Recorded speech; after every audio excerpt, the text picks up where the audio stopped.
আচাৰ্য চাণক্যই কৈছিল যে জীৱনত সফলতা অৰ্জন কৰিবলৈ কেৱল কঠোৰ পৰিশ্ৰমেই যথেষ্ট নহয়, কিছুমান গুণৰো প্ৰয়োজন। সফলতা অৰ্জনৰ বাবে জ্ঞান, অধ্যৱসায়, ধৈৰ্য, অনুশাসন, ইতিবাচক চিন্তা, সঠিক লোকৰ সং আৰু জ্ঞানৰ সঠিক ব্যৱহাৰ কৰিব লাগে।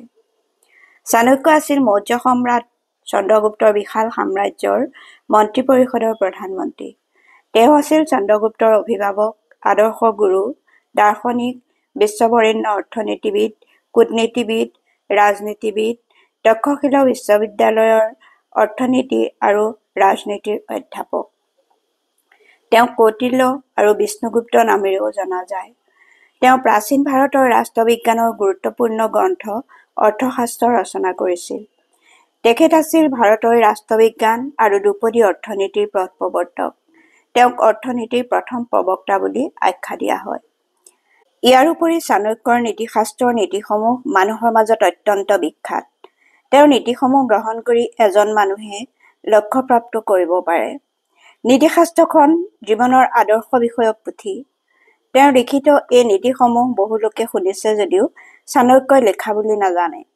এই নীতিসমূহ মানি চলিলে জীৱনত অসীম সুখ আৰু শান্তি আহে। এই নীতিসমূহে কঠিন পৰিস্থিতিত শক্তিৰ দৰে কাম কৰে আৰু প্ৰতিটো ভাল বেয়া মুহূৰ্তৰ বাবে নিজক প্ৰস্তুত কৰিবলৈ সক্ষম হয়। আচাৰ্য চাণক্যই তেওঁৰ নীতিসমূহত কি কথা উল্লেখ কৰিছে কিছু জানো আহক। চাণক্যৰ মতে আটাইতকৈ মূল্যৱান সম্পদ হৈছে জ্ঞান, আটাইতকৈ শক্তিশালী অস্ত্ৰ হৈছে ধৈৰ্য, আটাইতকৈ ভাল ঔষধ হৈছে হাঁহি, আটাইতকৈ শ্ৰেষ্ঠ নিৰাপত্তা হৈছে বিশ্বাস।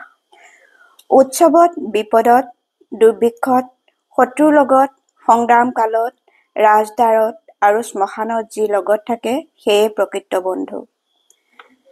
যিটো কাম এতিয়া কৰিব সেইটোৰ ওপৰতে আপোনাৰ ভৱিষ্যত নিৰ্ভৰ কৰিব। পৰিশ্ৰমীৰ বাবে কোনো কামেই অসাধ্য নহয়। শিক্ষিত কোনো ব্যক্তিৰ বাবে কোনো দেশেই বিদেশ নহয়। মিষ্টভাষীৰ কোনো শত্ৰু নাই। কাকো সৰু বুলি নাহাঁহিবা, কাৰণ ভৰিৰ তলৰ দুবৰিবনহে পূজাত লাগে, মূৰৰ ওপৰৰ বৰগছ নহয়। অন্যায়ৰ বিৰুদ্ধে মাত মাতিবলৈ ভয় নকৰিবা। মনত ৰাখিবা, ইতিহাসত অকল বিপ্লৱীবোৰৰহে নাম লিখা থাকে।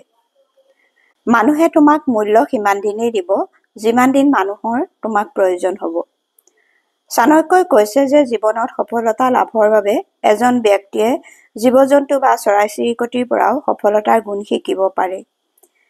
গাধই ৰ'দ বৰষুণ নেওচি লক্ষ্যত উপনীত নোহোৱালৈকে বোজা কঢ়িয়াই থাকে।